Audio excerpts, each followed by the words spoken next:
Saan galing ka na doon, kuya? Galing ka na doon? Ha? Bablog kita. Matagal ka na nagtitinda niya, kuya? Mga ilang taon na? Babay, 3 taon na may taon. Hindi lang. Ayun yung... Maliit pa yung ako, magtitinda na ako. Saan nag-uuli-uli, kuya? Dito lang sa ano, Nisan nagdangan. Yung mga beach din. Oo. Lagi nga kita nakikita eh. Guys, bili kayo sa kanya. Magkano kuya ang ganan? 10? May 10, may 20. 10, may 20. Kung sa bibilhin. Paano pag marami ang order pwede? Mga ganan. Pwede. Mga magkano? 250 ang bigay ko sa 1 kilo. 250 1 kilo. Yan pag may event kayo guys. Anong pangalan mo kuya?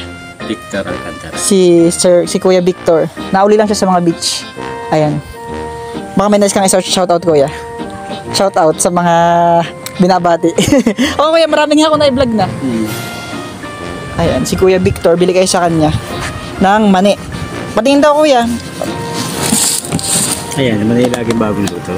Ayan guys, mani. Kapala lang ako ni kuya. Wala. Mainit-init pa nga guys, oh.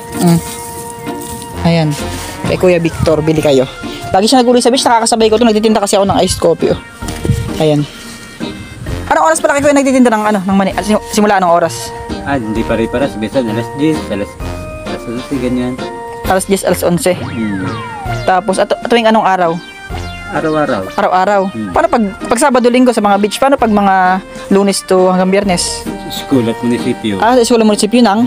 Pagdaan ng Nisan. Pagdaan ng Nisan. Binabaybay mo talaga? Oh. Nauubos naman ho yan. Nakakaubos naman. Ayan si Kuya Victor. Bili kayo Kuya Victor. Nagluluto na hindi na kayang ipaubos. Yan, bagong luto lagi yan guys pag nabili kayo. Halata mo naman pag kailan mo pag hindi bagong luto yan, no? Oo. Iba yung lasa. Ibang kulay pati na. Ibang kulay ng bawang. Maitim. Na itim.